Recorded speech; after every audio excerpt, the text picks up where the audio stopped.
Welcome back, everybody. We're here for the Honolulu Blue Breakdown. We're going to talk about the Lions. We're going to get through this. This might get spicy. We're going to talk about, obviously, we lost to the Steelers, and then we're going to look ahead, just like before. So, guys, it's Tuesday night.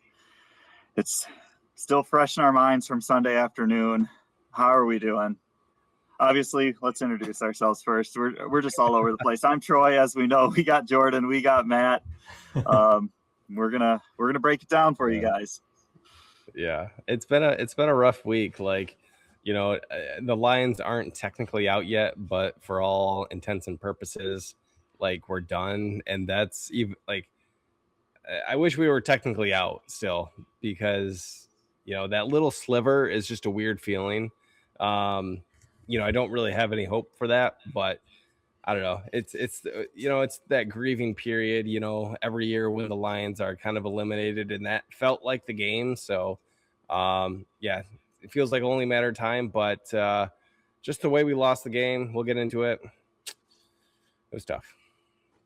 Yeah, vibe check, just kind of, for me, it's almost like I'm still processing it a little bit. Like it was like the stages of grief, like your denial after the game. Like, no, that can't be it. Like we were there. We somehow almost won it. But then it's almost, for me too, it's like the writing's been on the wall this year, kind of like it's been a long time coming. I think we kind of knew, we were hoping we'd get hot, and it wasn't happening. And the games we could have won or should have won, it just down the stretch, middle of the season, it just wasn't working. So not great, not feeling great as a Lions fan. But yeah, the most frustrating thing for me is, and we've talked about it in past weeks, but it just feels like the identity of this team is unfounded. In past years, even when we struggled, we still had that identity, and we still played what we thought was Lions football, right? Hard nose, win the trenches. It would be a black and blue kind of battle. And now it's just like, I don't know what we are, and maybe it's the injuries, but last year we had injuries too, and we still stuck to that identity. So I'm sure we'll get into it as we talk about the offense, defense, and all that stuff. So here we have it. You see the score, 29-24. We'll talk about the ending when we get there. But yeah, Steelers got us. Aaron Rodgers got us. That was painful. I don't know if we want to talk about that, but having him come back into our house and beat us is not fun. No, and for him to bring up the 10 years ago thing too, that, it's just, kicking us while we're down. We've had enough pain this year, the last, 30 years. Just let us, let us live our lives, Aaron. Get out of here. And Tony Romo bringing it up every play too. I know. It was like enough. Yeah. And was it who said it? Was it Zach was saying? Of course, that's the first person on the broadcast. Right after the confusing win or loss, their win, and then it's Rodgers with this smug smile, and you're just like, and he brings it up like, of course it'd be Rodgers. Of course it would be. It makes sense. It's just disgusting. It's terrible all around. Yeah. I don't know.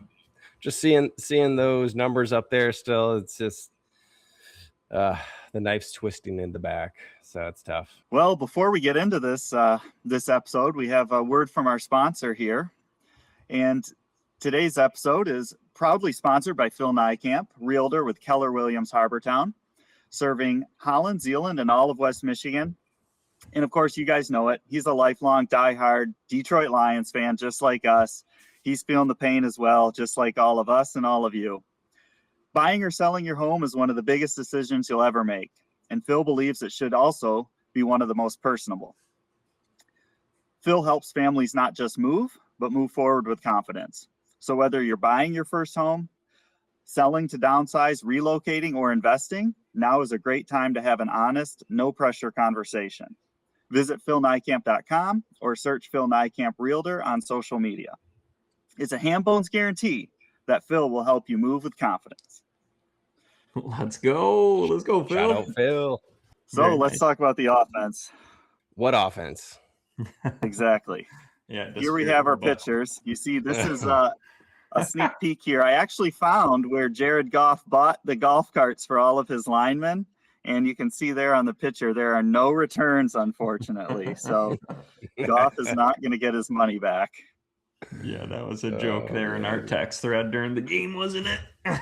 pretty early on. Yeah. Well, it was just perfect. They do the segment, everyone's riding around in the golf carts, very next play sack. It's like, yeah.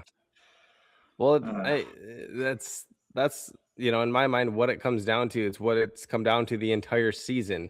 I think I've said it 20 times on this freaking podcast where if our O-line is unfortunately going to be inconsistent, whether that's injuries, whether it's just new guys coming in, rotations, how many different combinations we have, that's what makes or breaks us. And that's, to your earlier point, the identity of the team, or had been the identity of the team. Looking at Monty's carries, looking at Gibbs carries, when you have, I don't even know what our total rushing yards at the end of the day was. If it was in the teens, it's got to be around there, but that's not a winning formula. Everyone knows it. Dan knows it himself. And, I don't want to get too far down that rabbit hole, but it was a frustrating game to watch. And I don't know. I'll get your thoughts on the O-line. And yeah, I mean, the O-line roulette is just frustrating. I mean, it's like, oh, we got a new center this week. Okay, let's see how Guakin can do. Oh, and then now all of a sudden Clone's in, and then Nice is in, and he gives up a safety, and then we go back to Clone. It's just, the one thing with offensive lines is you want to have continuity, and it just feels like even if the guys aren't that good or you don't trust them, you don't want to start flip-flopping and switching them all the time. And then we're doing, those stupid pull plays where the guard is pulling and he has to get that end backside, and he never got there. And I get it. It was, Mahogany's first game back from injury, and he played terribly. We'll see that in our PFF grades. So that was disappointing, but maybe that's why we're not running the ball at all because we don't trust the line at all. But just, that tough identity of winning in the trenches. We're just not even trusting it anymore. Goff, you can tell, doesn't have faith, even though he plays pretty good, but you don't want him throwing 50 times. Right. Yeah. Well, it's like a snowball effect too, where, Laporta goes down. He's kind of your dink and dunk guy. And, he can rely on him for the 8 to 10 yard passes, like quick outs. And he's not there. He used to be a blocker too, right? So it's just a snowball effect of you can't block, you don't have that, safety net right there. And where do you go from there, right? Like, the Jameson Williams, he's got hands, but a lot of his routes take a little bit. And St. Brown, he's there, but I feel like he's been well covered, and he's had some drops this year too, and he knows that. But when he's kind of not the only option, I know we've got Tesla, we've got, Leaf Raymond, he had a couple nice plays too, but when weapons start going out, they can put a little bit more pressure on, the St. Browns and the JMOs. So, or, stack the line a little bit more. So, just a snowball effect of what's happened to us all year, I think, cultivated in this loss. If we would have snuck out a W, man, you would be talking about what an epic collapse by the Pittsburgh Steelers. We had no business. Like, it was pathetic. I know the stats are looking a little nice here after the last 2 or 3 drives. We did obviously well to get back into it, but man, for what was it, like the second and third quarter maybe, or definitely the third quarter again, just like disgusting. I think it was, we were saying, like, I was saying, this is pathetic. I want to puke. Like, actually, I feel sick to my stomach watching this. Is like that run game. It never stood a chance. Never stood a chance. There's a guy in the backfield immediately. Like, it was really hard to watch, and it was shocking. Like, I get the O-line, with the injuries and stuff. Like, Troy, you made some great points there. I just expected them to have some sort of normalcy of the offense that we know, and the run game and the dominance, because of what they did to the LA Rams the week before, which is an amazing team. Obviously Pittsburgh's good. I expected them to handle the business way more than what we saw. So, and then one last thing on the offense too, like you see, hey, Khalif Freeman scored a touchdown. Isaac Tesla, 4 for 52 and a tutty. And Gibbs, look at, he's got 66 yards on receiving, 10 receptions. Like Goff, 364, 3 tugs. Like you probably won that game, right? And no, we did not close. But then, yeah, you look at the run game and it's just like, what? Mhm. What? Yeah. Hard to comprehend. Yeah, and looking at the stats, I didn't realize Goff had that many passes. And to your point, Troy, you probably want 15 less passes, pass attempts in a game like this, and whether it's getting away or trying to scheme the running backs, a little bit, with that many carries and that many yards, it's apparent that's where we lost it. So that's tough. That's tough. Yeah. The most frustrating thing with the third quarter the last couple weeks is, to me, that's coaching. Like you go into halftime, you make adjustments, and then you come out of the half and you see how those adjustments work. And we've been on the wrong side of those adjustments, and we'll talk about them on the defensive side as well. But, it's also frustrating. In the fourth quarter, the offense starts humming, right? And we start going to kind of Raymond and Tesla. And Tony Romo mentioned something like, oh, the Lions have realized the Steelers are taking away their stars and leaving the other guys open. And it's like, I would hope our coaches could figure that out before Tony Romo in the booth, right? And that's Yeah. kind of the frustrating thing about that as well. And I don't want to just keep beating a dead horse with this Monty versus Gibbs thing, but it's extra frustrating, especially now you see like, Montgomery liking certain posts on social media, and clearly there's some unhappiness there when they were this perfect tandem last year. And just for him to be like phased out of the offense completely is just wild to me. And Yeah, I look at too, like just thinking, Gibbs caught 10 passes, so you're using him a lot as a receiver, and that's great. So why don't, and we all love Raymond, but have Gibbs play instead of Raymond, and then have Monty in the backfield so you can have them both on the field, because I'd rather have Monty on the field than Leaf. And then at least Monty's picking up the blitz, because Gibbs can't do that. And you can tell Goff has no confidence in him. So, Yeah, and Monty and it would still probably catch. confuse the defense too. The defense would probably be a little confused by that and catch them off Yeah. guard for a little bit. Yeah, I don't know what's going on there. That's just, it's sad for me. I couldn't agree more, because like Monty's been one of my favorites on this team since he's come in, like 3 years ago. Alongside, after we drafted Gibbs, I think he was signed that same year. And I feel like that's half of why Gibbs has flourished so much, the last 2 years, where if Monty wasn't there kind of helping him and kind of leading him, on and off the field, like he's probably not the player he is today. And we built our team off that the last 2 years. And for us, like I hope he's still part of our plans next year, because if you alluded to it, Troy, if he wants to trade, I wouldn't blame him, but gosh, I hope not, because I love the guy so much, and I just love the way he plays, and he was the identity of the team, and just a tough, gritty dude, man. I love, yeah. Don't leave Monty. I know it's gonna be sad to see him go. I don't know if Yeah.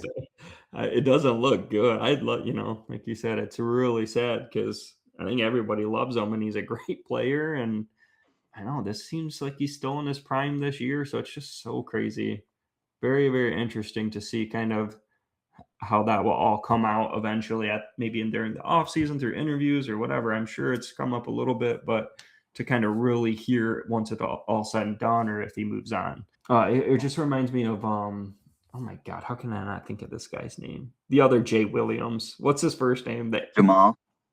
Jamal Williams, dude. Like, is this kind of where like he phased out pretty quick and they're just like they're done with them? It's like obviously they're very different players, but he was like a fan favorite too. People didn't want him to go, but they're like, you're not worth that much, and he held out, and obviously they made the right choice there. But His thing was always, he kind of felt like a touchdown merchant. Like he would get a bunch of 1-yard touchdown runs.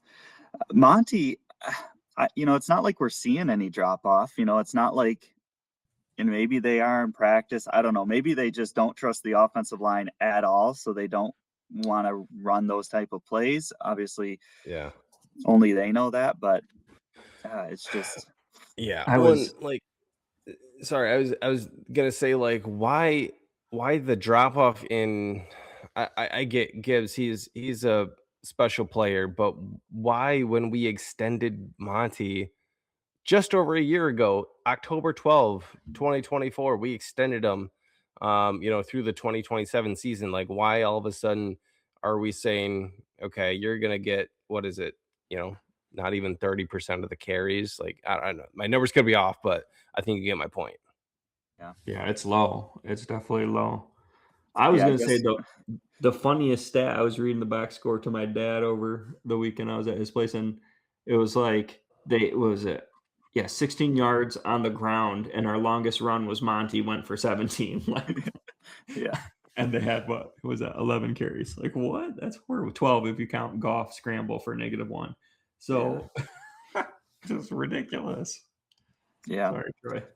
I guess in this, I mean, Gibbs only had 7 carries himself, so we just essentially didn't even run it at all as a team. But yeah, we got to get back to that, and maybe this week we'll talk a little bit more about the Vikings game. But I mean, we said it for this exact game here, though we thought they'd run it more. So I don't know what to think anymore about the offensive identity and the inconsistent performance, because you did see, I mean, it can hum when it's going. You see glimpses of that offense we saw last year, but it's just not always there. And then one thing I want to remember to look this up next week is the time of possession. Last year, and I have no stat to back this up, that's why I want to look it up, but last year it felt like we killed the time of possession every game, and this year we're never winning the time of possession. So I'll dig deeper into that a little bit for next week's show and see what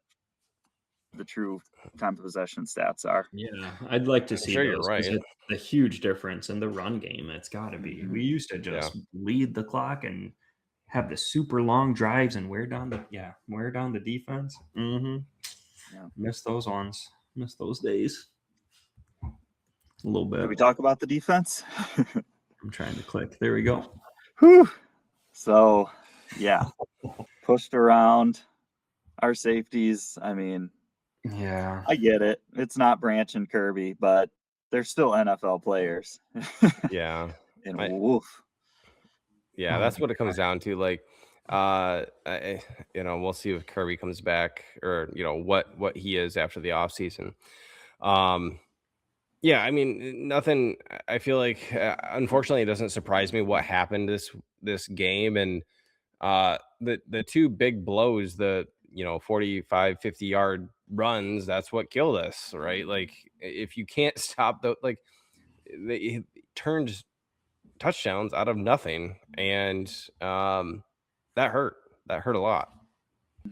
The other massive one was that last second touchdown against Anzalone. I saw a replay of Yeah. that. Someone pointed out there's 8 dudes on the line in the box. Anzalone's out wide trying to guard Gainwell. Obviously, not a great matchup. He commits a penalty with 2 seconds left, and still the guy is untouched. Clear. That was an amazing, unbelievable catch. But you take that away and just stop maybe one of those runs, then it's a different game. So, like, defense wasn't great. And safety play, like you said, it is what it is with our 2 Pro Bowl, probably the best tandem secondary in the league, or at least that's what they were touted for before the season and in the beginning of the season before the injuries and whatnot. So, man, it's just so many question marks: offense, defense, coaching, personnel usage. It's going to be really telling this off season and next year where this franchise is headed for the next few years, and whether or not our window really is closed, Yeah. or windows, whatever. I know I don't love the term either because every year is a new year, but just for the sake of not having any better word there. I feel like there's a lot. Yeah, I don't want to steal any credits. I heard Dan Orlovsky talking, whatever, I think it was yesterday, maybe even today, I don't remember, but he said, the Detroit Lions rebuild 1.0 is over.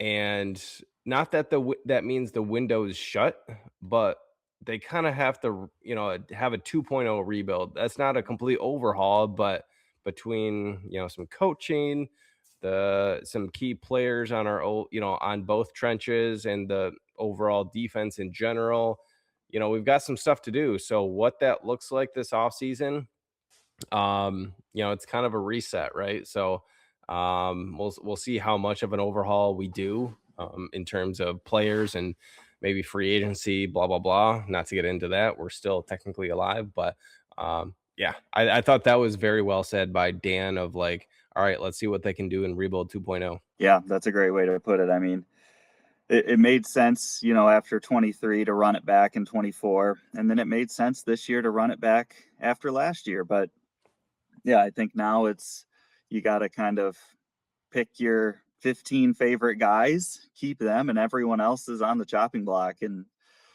yeah, coaching is part of that. I mean, with Shep, it'd be interesting. I don't think they should give up on him. I mean, he is super highly regarded. And I still think that, he's got a lot of potential, but it just seems like there's no ideas there.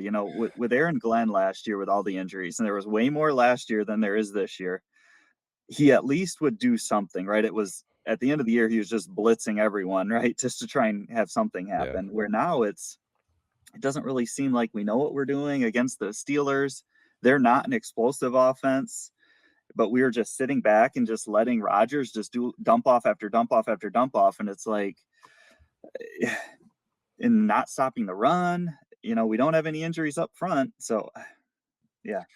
Yeah, I wonder, like, and I'm not gonna put this on Dan by any means. Like, he's the best coach we've seen in our lifetime, but like him calling the plays, I wonder if that takes some of the, I'll say, leadership out of like helping Kelvin in building a game plan with the defense, where he's now focused on creating an offensive game plan and calling plays, and that's kind of where his mind's at more, more than it has been the last 4 years. So I'm not saying that's happening, but it's more of a question than anything. Could that be happening? Maybe.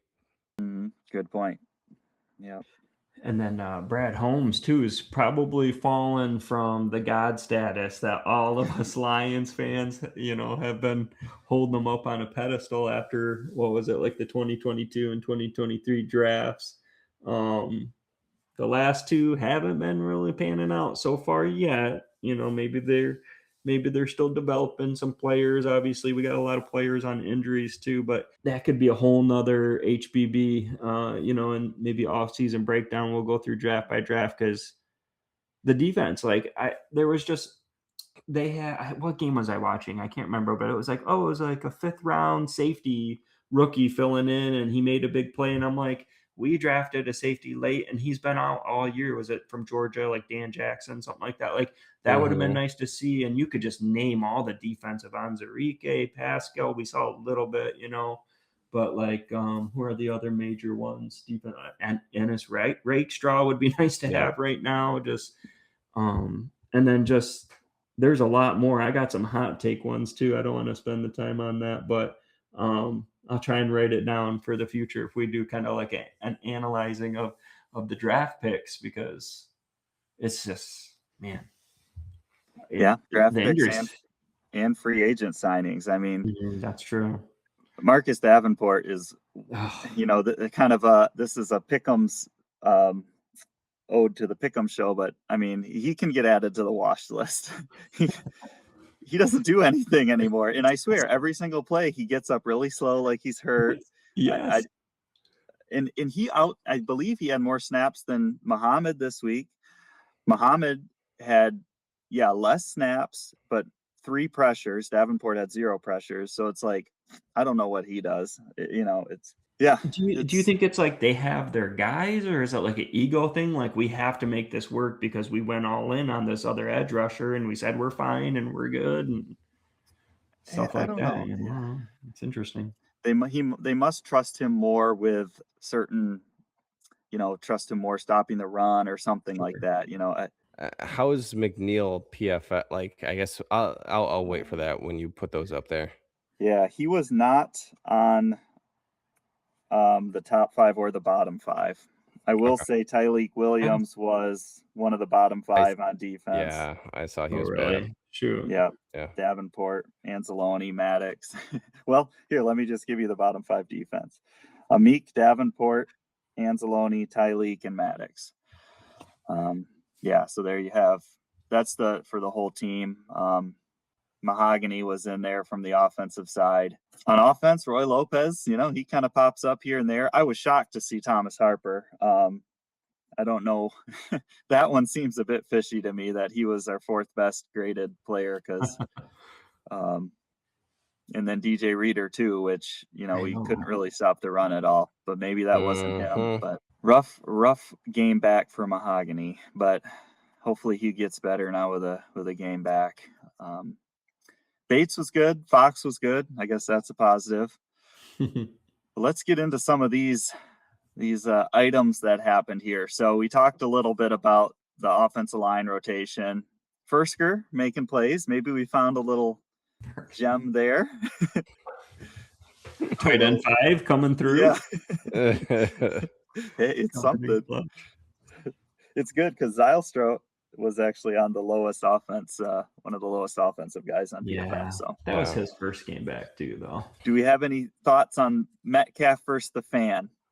Do you guys have any thoughts? Just ridiculous.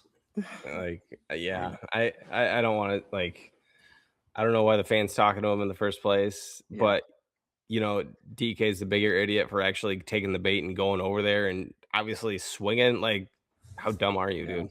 I don't know. Yeah. That's all I got. Yeah, I mean, you don't want to. I'm sure the fan deserved it. Some people do deserve to be punched in the face, and it kind of sounds like that fan definitely does deserve it. But yeah, I guess unfortunately, if you're a player in a road game, you gotta not let the fans get to you. In what world do you go talk to a fan during the game?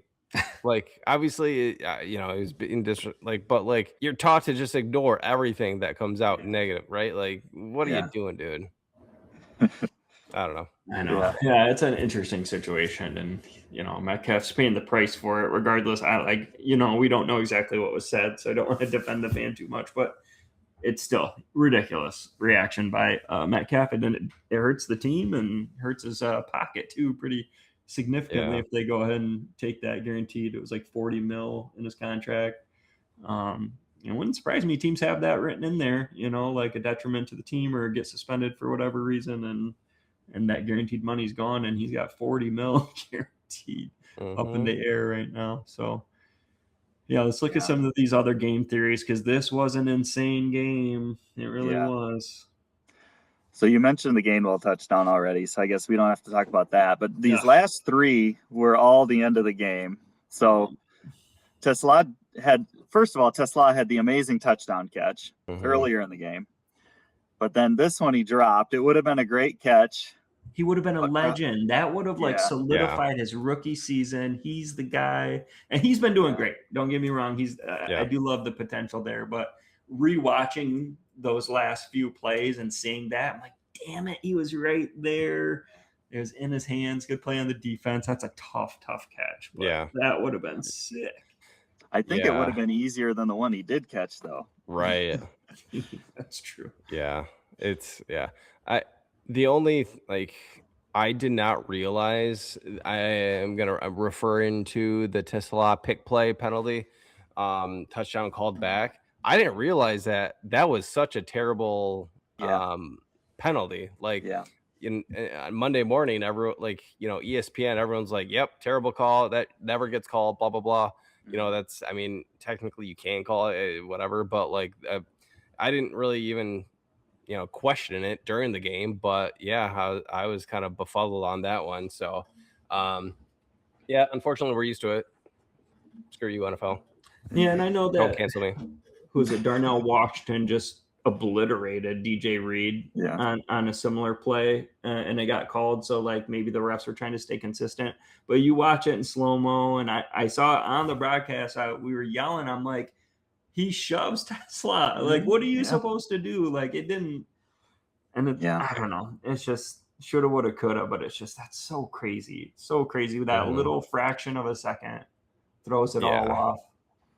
I know. Like, it's frustrating. When that kick hit the field goal post, I was like, we are winning this game. Like, that is like the craziest thing. And I thought I was so confident we were going to go down, score, and we're going to get out of this game alive. But yeah, the Tesla pick play, it was hard in the moment to get upset about it because we still had another play remaining. But yeah, that's the one where it was like that was the bad call. The Amon-Ra one, he did push off. Again, that's a play that they don't usually call. But well, yeah, I that was definitely a penalty. Like, he definitely pushed off. But like, my question on that is, what kind of route was that? You know what I mean? Like, he caught the ball, not even in the end zone. Yeah, like, that's true. Why are we running that route? And why is that the first option? Yeah. Like, maybe it wasn't. I don't know. But that blew my mind that the play call or whatever if that was the first or second option is a throw that's not in the end zone. Like, that didn't make sense to me. Yeah, I think that one was just on Amon-Ra not running it deep enough because that is kind of their go-to play, just a quick shot to Amon-Ra, and he probably just ran it too short. I mean, I was saying it a lot on that last drive. It was just like, why are we went to Zylstra twice in a row. And that, by the way, to be fair, that was not a catch. What was it? You don't think so? I was surprised they upheld that. I thought we got lucky there. That's when I'm like, we're going to win this because the refs are with us. And then they quickly turned around. But I'm like, why are we not just feeding Amon-Ra here? Like, that's our go-to guy. Yeah. And then that last play, it was predetermined. Goff's like, we're going to live or die right here by Amon-Ra. And I didn't mind it. But it was confusing because it was like J-Mo kind of went in. If he would have curled left, that corner was open there. And who knows, obviously how the defense reacts. I don't know. But that's it's just so interesting. And also, was it first and goal on like the 1 or the 2, or was it second and goal? Like, how did we get to that position anyway? Like, why aren't we pounding it with Montgomery, or can't we try a sneak with we Goff? didn't have timeouts, so we can't. I thought we still had one. We didn't have a timeout. I don't think so. Not at that point. And then after the Tesla pick play, we had a false start, so that pushed us back. Yeah, and then we had to play just to kind of get a few yards back. Ridiculous. That's ridiculous. Yeah, Gibbs got us back, and yeah, I think that was our timeout. Maybe, I don't know. I don't understand the rule too. And I get it. It sounds like the rule was correct with it ending the game, but it doesn't make sense to me because if Pittsburgh accepts the penalty, which they would to negate the touchdown, you move us back. Now we would be like at the 20-yard line with one play, but it seems like we should still get a play because you're accepting the penalty for another play. If they decline the penalty, it's a touchdown. So I don't know. That I don't quite get why the game ends, but I guess that's interesting. I didn't think about it like that. Yeah. Is. I'm sure it's probably happened vice versa against us. Well, leave it to the Lions to, tell the world about a rule that no one knows about, Exactly. Sulking in our misery. I did have one note that I didn't put on here, and it didn't end up mattering. It actually ended up hurting us. But before the half, Dan called a timeout late, but it cost him 15 seconds. And so I jotted that down because I was like, okay, this is, why didn't he call a timeout for us to get the ball back with more time? And then the very next play, Pittsburgh got a first down, so it didn't end up mattering anyway. And then the play after that was the crazy Gainwell touchdown. So it's almost like he shouldn't have called a timeout at all. But I thought that was just kind of funny when it seemed like he was messing up when to call a timeout, but it didn't work out. But one of those things. I didn't realize that was after the timeout. Yeah. That play, I'm stuck on the Anzalone play. That one drives me nuts. Like, he's left on an island with Gainwell, who's been beasting lately. Like, that was their game plan. And I know Anzalone's pretty good in coverage, but still, it's like the one thing you can't do. Yeah. They did it. Harrington to Hutchinson, guys. So for those of you that are new, this is our scale.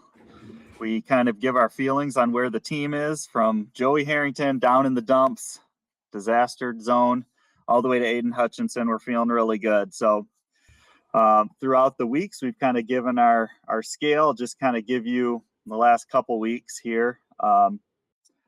So Matt, you went Zadarius Smith and then Matthew Stafford last week. Jordan, you were Theo Riddick, and then you went to rookie Amon-Ra. I went from Sean Rogers to Louis Delmas. So I'm thinking we're going to be a little bit farther down the totem pole here. Do you guys have anyone? Oh, yeah. Yeah, I do. So I mentioned his name a few minutes ago. Dan Orlovsky. So in PSA, Dan, I love your analysis. I think you're one of the best in the game. Don't cancel us. Don't cancel me. Love you. But the reason I say Dan Orlovsky is because I just, have bad memories of when he was on the field, and that's not an ode to him. That's an ode to kind of the years of 0-16. I think he started a few games in there, and obviously the infamous running out of the end zone is just kind of like a not again kind of thing. So that's where my head's at. Just kind of a vibe of like where we're at in the season, and it's just like I'm not gonna say same old Lions. I mean, I said it, but I don't think we're there. But yeah, just a frustrating season. Just and that's kind of he was kind of a piece of those years. And again, that's not on you, Dan, but I know you'll see this. Mine, I don't know. I don't know how I'm going to connect all the pieces. It makes sense in my crazy brain. I'm going with Giovanni Manu here. Feeling not great, obviously. My hopes for the playoffs are pretty much done. I know we still have a shot. After that performance, it seems super unlikely. Everything going on, Green Bay's last remaining couple of games, that sort of thing. For me, it's almost like, okay, when we drafted him, it was a shock to the analysts. And obviously, I had no idea who the player was from British Columbia. And then they're like, he could be the next Jordan Mailata. And with Brad's, track record, we're like, oh, here we go. Masterclass. Brad's like, he's cooking. It's not panning out. It's still a little, give it another time. Maybe he needs to. Maybe there's going to be a shift in tackles and he might be needed on the right tackle. We don't know. Like that, maybe, I don't know. But anyway, it's just like you have this thought where you're trusting Brad with this pick and you're feeling good about how everything else is going with the team. And we're just up. And then they throw him in and immediately it's like, oh no, you're done. Like, I know you got Hurries on IR, but was that more like a soft benching, like, yeah, you're done sort of thing? Is he going to come back? Maybe there's still potential. We don't know. Like, what's our next year going to look like? We don't know. We could be right back on top, fix a few things, get a little healthy, so big question mark there. Giant 6'8", 350, by the way, question mark. So I'm going with my buddy Giovanni. And I think there's still hope for him to turn into Mailata, because I believe Mailata didn't start until his third year. All right. And this is Manu's second year, right? So mark it down, next year, all pro Gio Manu. Love it. So my guy, I was on the same exact wavelength as you, Matt. I went with Sean Hill. So if you remember Sean Hill, he was our backup quarterback in the early Stafford years. And Sean Hill was a pretty good backup. He would come in. Unfortunately, he would always come in when Stafford was hurt. So it's kind of like the team this year. There's injuries. That's when Sean Hill would come in. He was decent. He was one of the better backups. You could count on him to sort of move the ball, but very limited. In 2010, he played 11 games. That was when Stafford was out most of the year. And then the next 3 years, he just played a couple games. But yeah, he's obviously flawed. This team's flawed. You still see glimpses of it, though. We saw it in the fourth quarter with this team where they can get humming, and you're like, okay, there's some glimpses of last year. But it's just too much to overcome, to think that we're a Super Bowl team, I guess I'll say, or even a playoff team. And that was kind of Sean Hill, right? He could get us going. He could kind of keep it alive, keep us afloat, maybe if he had to play a fourth quarter. But if you were looking to him to lead a run for winning a few games, it wasn't going to happen. Accurate as always, Troy. All right, let's flip the page to Minnesota. Here we go. Christmas Day in the afternoon, 4:30. We got the Vikings. Must win, I suppose. We get to play Brosmer. That's fun. Yeah, I think we mentioned it a couple slides ago. Evaluate the roster, every single one, right? I kind of went off the top of my head of guys that we want to lock in, right? We got the Goff, we got Panay, we got Gibbs, J-Mo, Amon-Ra. But after that, I mean, anyone else on the offensive line? I mean, even Laporta with a back injury is kind of suspect. On defense, it's like Hutch, Campbell, that's it. I mean, we know at some point we'll have Branch back. Yeah, but Kirby, who knows?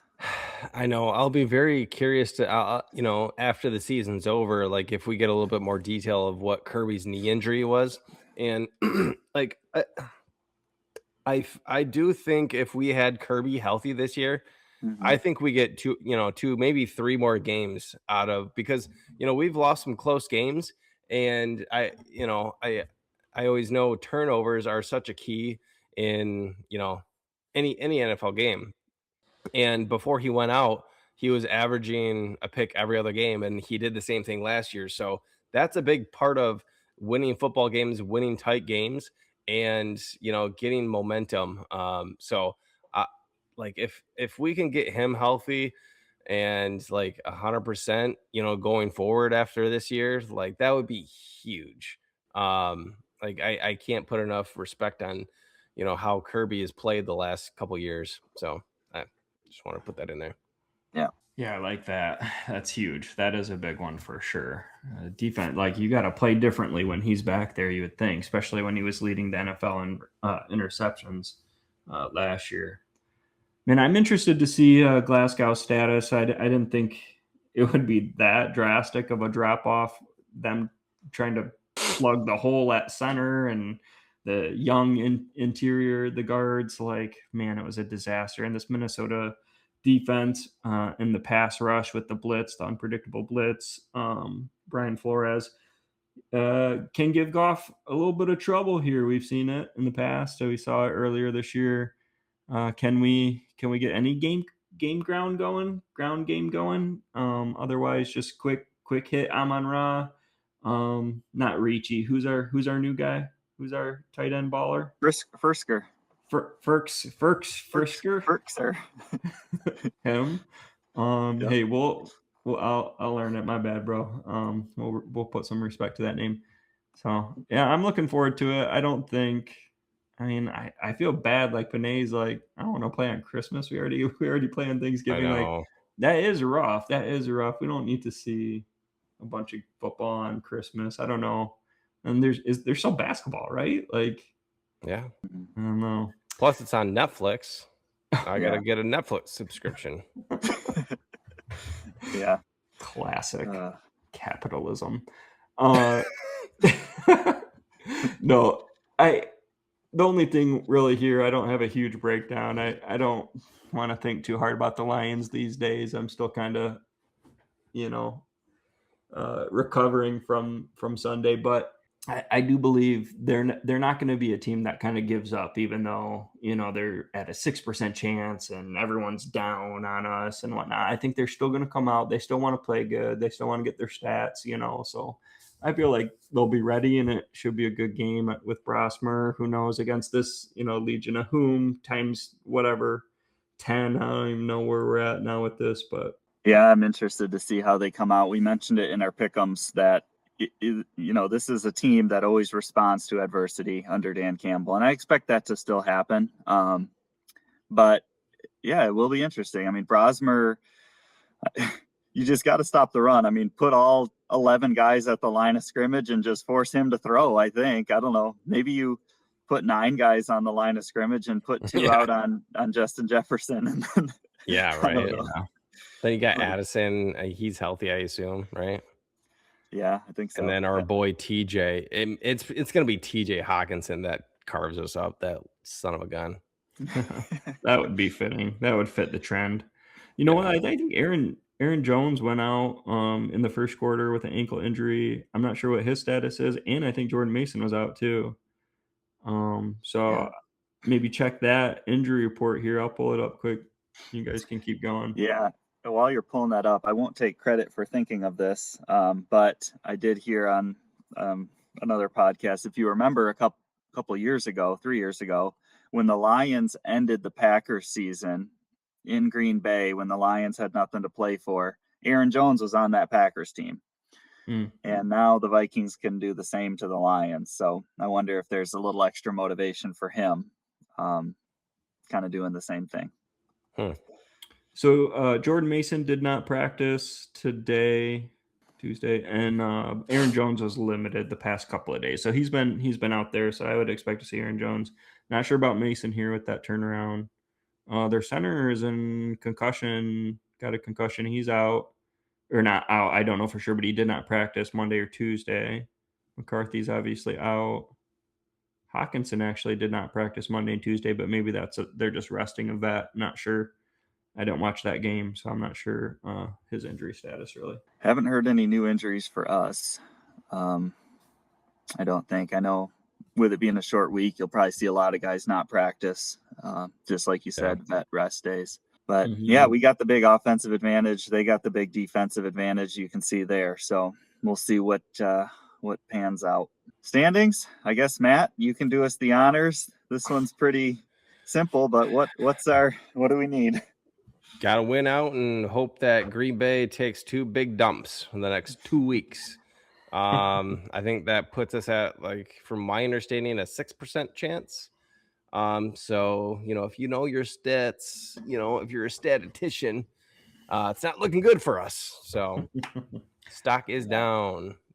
Interestingly, though, we could potentially end up 4th in the North, which would be really crazy. And then fans who might be in tank mode already might be looking forward to, okay, well, we should end up, the way things are trending with a 3rd or 4th place schedule. That's interesting. Like, obviously, we kind of went through a gauntlet this year, and I know it changes every year, but who knows? So Would we have to lose 2, and then would Vikings have to win 2 to be 4th? We would just have to tie. Well, yeah. If we lose to them again, they got that tiebreaker, though, right? Yeah. Right, but like, what's their record? 7-8. They're 1 behind us. Oh, they're only 1? Yeah. No, they're sneakily at 7-8. Like, so you mentioned the 3rd place schedule. I looked this up because I was curious. What does the 3rd place schedule mean? Because we were getting a little excited. So I looked. The Lions, you can tell what their schedule is going to be next year in terms of who they play. Tell us. So they play the NFC South and the AFC East are the 2 full divisions they play no matter what. But then for the 3rd place schedule, that's not bad. So for the 3rd place schedule, they play the NFC East, which right now is Washington.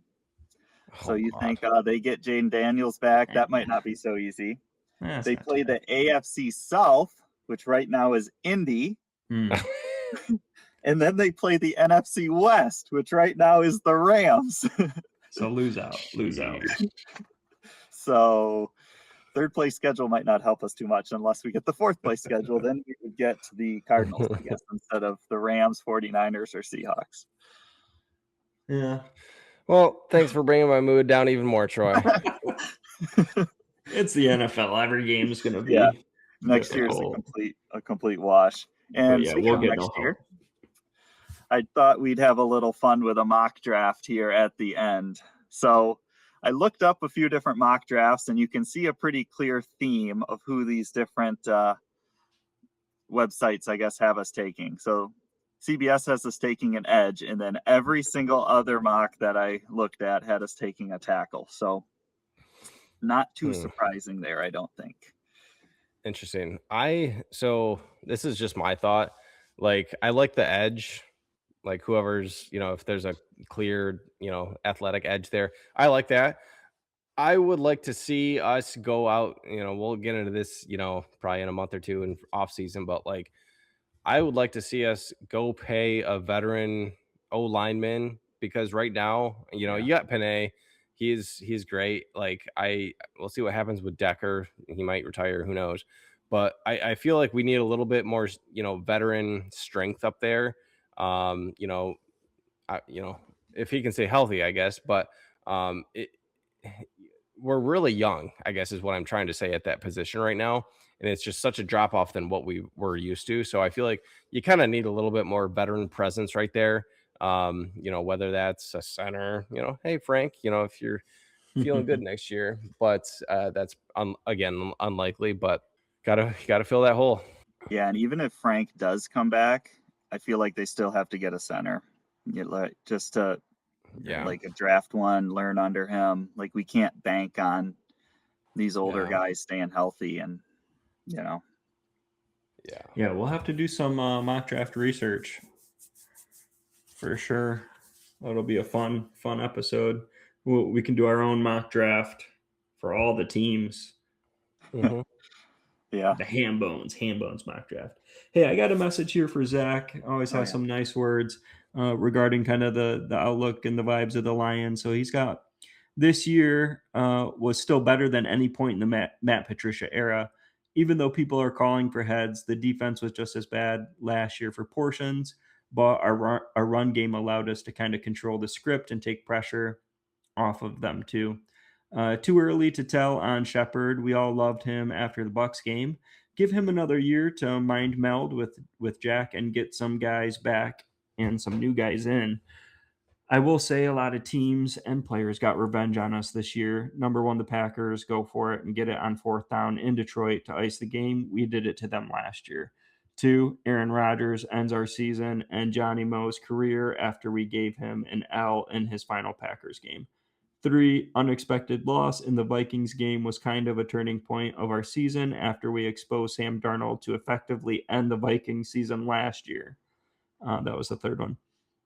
An easier schedule, Hutch another year removed from a Grizzly injury, and what I assume is an all O-line and defensive draft is giving me a positive outlook for next year. I've already emotionally wiped my hands of this year. As always, go Lions.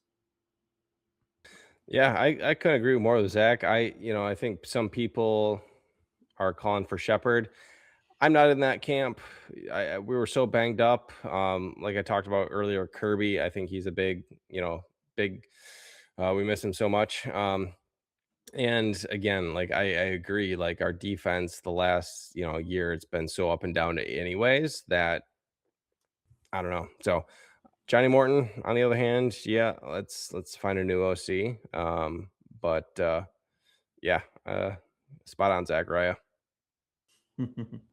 Yep. Great words of wisdom there. Yeah, I definitely, I've been thinking about it, so I'm glad he spoke to it. Just kind of never reached this sort of level with Patricia, obviously. This is still way better, and I think for me, last year, I think at the end of the season, I got over it a lot quicker than I thought after that horrible loss to Washington in the playoffs after the first round bye. But it was like, for me, it was like that was still such an awesome, fun year. We didn't have it this year. That was just gut punch after like, your expectations just not even being close to met, except for maybe a few plays or drives or a game here and there. But at the end of the day, it's like you still have hope. It's okay to have a down year. We're so used to losing that we had two great seasons, and this one's like everyone's shocked. But I trust the staff to get it right. I really do.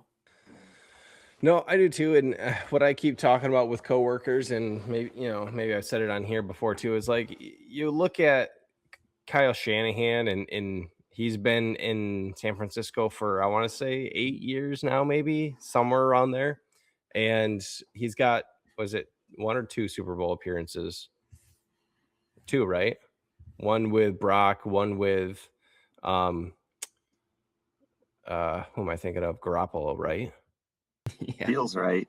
Yeah. So I guess my point is like they've been kind of up in the top like for the past 8 years, and there's been 1 or 2 down years. Like last year they had 6 wins, I think, or something like that. So like if we're that type of organization now where, and I'm not saying we are yet, but like if that's, more often than not, you're going to be there, you're going to be in the playoffs, maybe, every 2 or 3 years, you win a division, like, and obviously the end goal is to get to a Super Bowl and to win a Super Bowl. Like if we're that type of organization for the next 10 years, like sign me up right away. Like that's not going to mean like we're going to win, a couple of Super Bowls, but like you're always in the mix and hopefully, you rattle one off. It's so hard to do in the NFL, but if we're that type of organization from Brad Holmes to Dan to, the culture he's built, like sign me up. For sure. Yeah, that's perfectly said. Perfect. I think that's a good way to end it. Honestly, that's a great monologue there. So with that said, happy holidays, everyone. Merry Christmas. Enjoy your break. Hopefully the Lions will get us a win, and we'll see what happens with the Packers and all this. And next week we'll talk more. Go Lions. Yeah. There's always next year.